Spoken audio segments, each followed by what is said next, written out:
அதிமுகவின் முதற்கட்ட தேர்தல் வாக்குறுதியில் ஆண்களுக்கும் இலவச பேருந்து பயணம் என்று அறிவிக்கப்பட்டுள்ளது குறித்து மக்கள் குரல் பகுதியில் எழுப்பப்பட்ட கேள்விகளுக்கு கோவை மக்கள் தெரிவித்த கருத்துக்களை பார்க்கலாம். ஃபர்ஸ்ட் இது ஒரு பாசிட்டிவ் வழியில் நம்ம திங்க் பண்ணிக்கலாங்க. எப்பவுமே பெண்களுக்குன்னு சொல்லிட்டு போகிறத விட ஆண்களுக்கும் சேர்த்து, ஏன்னா அவங்களும் ஒரு வீட்டில் பாடுபட்டுட்டு தான் வர்றாங்க. அதனால் கொடுக்கறதுனால தப்பு இல்லை.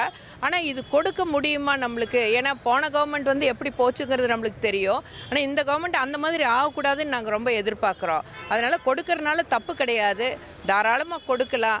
அனுபவிக்கிறவங்க, ஏன்னா ஆண்களும் கஷ்டப்படுறவங்க தான், அவங்களும் வேலைக்கு போகிறவங்க தான், எல்லாத்துக்கிட்டையும் டூ வீலர் இருக்குது. ஒரு கிராமத்துலேருந்து வர்றவங்க அவங்களாம் எவ்வளோ தூரம் நடந்து வண்டி ஏறுறாங்கங்கிறதுல தெரியும். அதனால் இது ஒன்றும் தப்புன்னு நாங்கள் சொல்ல கிடையாது, தாராளமாக பண்ணலாம். திட்டங்கள் நல்லா இருந்தாலுமே ஆனால் இலவசம்ங்கிறது அது சரியில்லை. இப்போ படித்த இளைஞர்களுக்கு வேலை இல்லாமல் எத்தனை பேர் இருக்கிறாங்க. அவங்களுக்கு ஒரு வேலை வாய்ப்பு ஏற்படுத்தி கொடுக்கலாம். இப்போ பட்டதாரிகளுக்கு அவங்களுக்கு வேலை இல்லாமல் இருக்கிறாங்க. ஒரு சுய தொழில் அவங்க பண்ணுறக்கு ஒரு ஏற்பாடு பண்ணி கொடுக்கலாம்.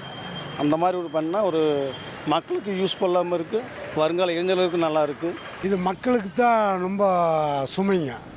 மக்களுக்கு சுமைங்கும் போகும்போது அவங்க தேவையில்லாத எல்லாரும் சம்பாதிக்கிறாங்க.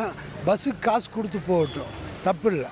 ஏன்னா இப்போ தர ஒரு மனிதன் 500 550 ரூபா சம்பாதிக்கிறான். அப்போ நல்ல தரமாக பார்த்து நல்ல இதாக பார்த்து ஒரு கொள்கையோடு நடத்தினா பரவாயில்ல. இது பஸ் இலவசங்கிறது சில பேர்த்துக்கு அது ஒத்து வரும், சில பேர்த்துக்கு ஒத்து வராது. மக்கள் குரல் பகுதியில் எழுப்பப்பட்ட கேள்விகளுக்கு கோவை வாழ் மக்கள் தெரிவித்த கருத்துக்களை பார்த்தோம். இனி செல்லும் இடமெல்லாம் செய்தி. தந்தி டிவியின் வாட்ஸ்அப் சேனலை ஃபாலோ பண்ணினா செல்ல இருக்கும் இடமெல்லாம் செய்தி. இதோ QR கோட், இப்பவே ஸ்கேன் பண்ணுங்க, ஃபாலோ பண்ணுங்க.